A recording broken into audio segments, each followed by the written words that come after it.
Kyllä me saatiin hemmetin hyvät treenit siellä aikaiseksi. Se, että se pamahti niinkin jäähän mitä se oli, niin se oli oikeastaan sen takia, että pikkasen lunta tuli, niin jouduttiin lanaamaan sitä. Ja se, jos sä lanaat rinnettä, joka on oikeasti jäädytetty palkilla ja vielä vähän vettäkin satoi siinä välissä, niin tiedettiin, että se tulee olemaan kovaa. Mutta onneksi siinä on kuitenkin oli pitoja ja nykyään välineet on niin hyvät, että kyllä niillä kundeilla pito riitti toisin kuin valmentajilla, että siellä meinasi tulla sukkana alas valmentaja jos toinenkin, mutta se oli tosi vaativa, koska se sallarinne on kuitenkin vaativa, se on tosi jyrkkäkin pahimmasta kohdasta ja siinä mielessä se on pirun hyvä, että kundit näki, että siellä joutuu oikeasti taistelemaan ja sitten kun siinä saa oikeasti homma toimimaan, niin sitten kun tulet vähän helpompi rinteisiin, niin se ei tunnu enää missään, että silloin pystyy niin kuin antaa kunnolla kaasua jo. Esimerkiksi levipläki jyrkkä, niin se ei kuitenkaan ole niin jyrkkä kuin sitten pahimmillaan se sallan jyrkkä pätkä. Ja kyllä kundit sanoi tänne, kun tultiin takaisin, että ei tunnu enää missään nämä jutut. Ja se on silloin onnistunut reeni, että se varmasti kantaa pitkälle hedelmää.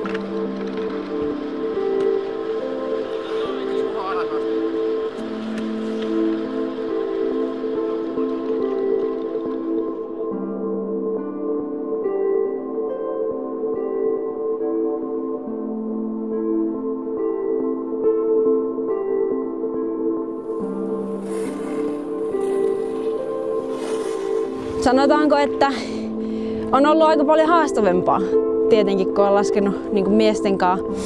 Varmaan osiltaan ehkä joskus olosuhteet, mutta sitten myös ehkä radat. Ja sitten tietysti se, että se ehkä kuluu vähän eri lailla joskus kun laskee miesten kanssa.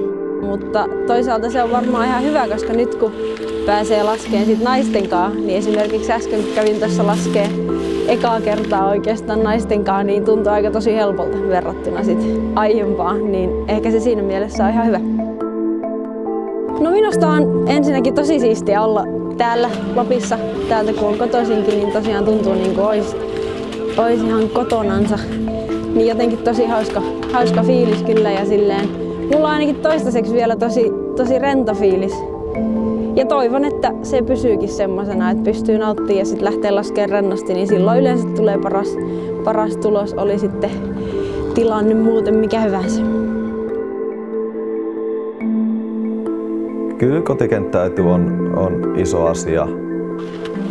Tai sanotaan varsinkin sitten se, on se sitten kotikenttä tai vieraskenttä, mutta jos olet päässyt harjoittelemaan siinä rinteessä ja vielä jos niin maailmancup-olosuhteissa, niin se tuo sen edun, että kyllä mä itsekin omalta uralta muistan, että parhaat tulokset on tullut kyllä niistä rinteistä, missä oikeasti on laskenut.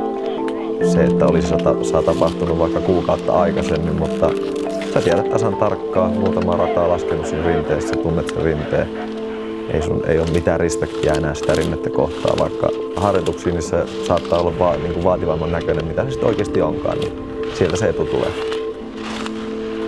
Ja niitä pikkujuttuja, mitä mä yritän sit omalta uralta kaivaa näille nykyurheilijoille, että mitä mä oon kokenut sen, mitä mä TV:stä näen, mitä mä näen siitä starttikupin vierestä, mitä mä tunnen sitten pinnin takana, mitä mä oon oikeasti joutunut tekemään siinä kisassa. Ja mä kerron, miltä se on multa tuntunut. Urheilijat tietää sen sitten yhden version siitä, eihän se kaikille ole sama, mutta joillekin se saattaa olla sama ja se saattaa olla se ratkaisuva tekijä sitten, että hetkinen, että Leinohan sanoi, että jumalauta pitää olla alusta asti hereillä, että se näyttää hitaammalta TV:tä. Tää on se, mitä mä haen.